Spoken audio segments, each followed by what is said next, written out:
বাংলাদেশের সাথে অবিচার করেছে আইসিসি। বিসিবির দাবি না মেনে বৈষম্যের বহিঃপ্রকাশ ঘটিয়েছে তারা। বিশ্বকাপ থেকে টাইগারদের বাদ দিয়ে এবার কড়া সমালোচনার মাঝে পড়ছে আইসিসি। বিশ্ব ক্রিকেটের একাধিক তারকা আর সংগঠন অবস্থান নিয়েছে তাদের বিপক্ষে। অনেকেই বাহবা দিচ্ছে বিসিবিকে। বাংলাদেশের পক্ষে দাঁড়িয়ে আইসিসির বিপক্ষে বিশ্ব ক্রিকেটের রথী মহারথীদের করা সমালোচনা নিয়ে বিস্তারিত জানবো রিপোর্ট।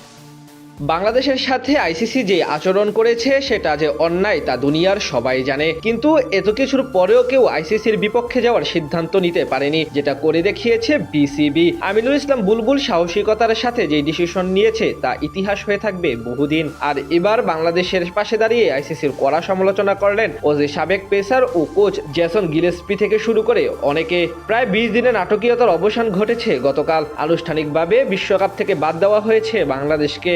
বিপরীতে নিরাপত্তা ঝুঁকি দেখিয়ে বিসিবিও নিজেদের সিদ্ধান্তে অনড় থেকে সাহসিকতার সঙ্গে অন্যায়ের বিপক্ষে লড়ে গিয়েছে।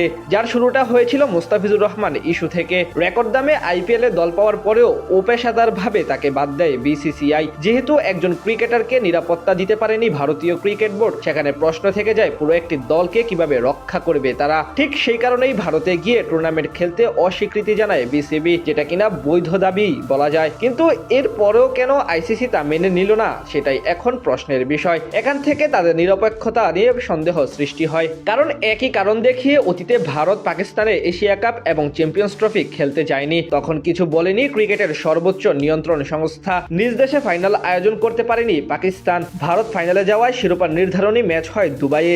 একই ধরনের ঘটনায় দুই দলের সঙ্গে দুই রকম আচরণ করায় সামাজিক যোগাযোগ মাধ্যম এক্স হ্যান্ডেলের বিশ্ব ক্রিকেটের নিয়ন্ত্রণ সংস্থাকে কাঠগড়ায় তোলেন দুই সাবেক ক্রিকেটার। সাবেক কোচ ও অস্ট্রেলিয়ার সাবেক ক্রিকেটার গিলেস্পি বলেন, বাংলাদেশের সঙ্গে দ্বিমুখী আচরণ করেছে আইসিসি। কেন বাংলাদেশ তাদের ম্যাচে ভারতের বাইরে খেলতে পারবে না, এর কোনো ব্যাখ্যা আইসিসির কি দিয়েছে? স্মৃতি থেকে বলতে পারি, পাকিস্তানে চ্যাম্পিয়ন্স ট্রফির ম্যাচ খেলতে যায়নি ভারত এবং ওই ম্যাচগুলো তারা আয়োজক দেশের বাইরে খেলে। কেউ কি এর যৌক্তিক ব্যাখ্যা দিতে পারবেন?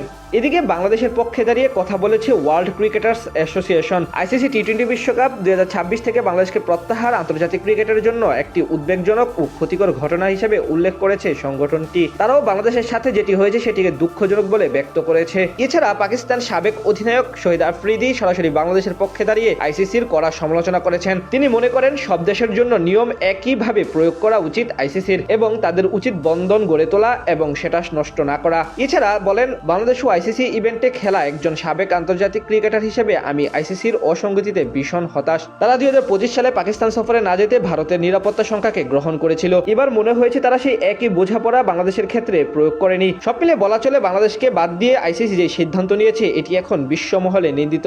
এমনটা কখনোই আশা করেনি কেউ।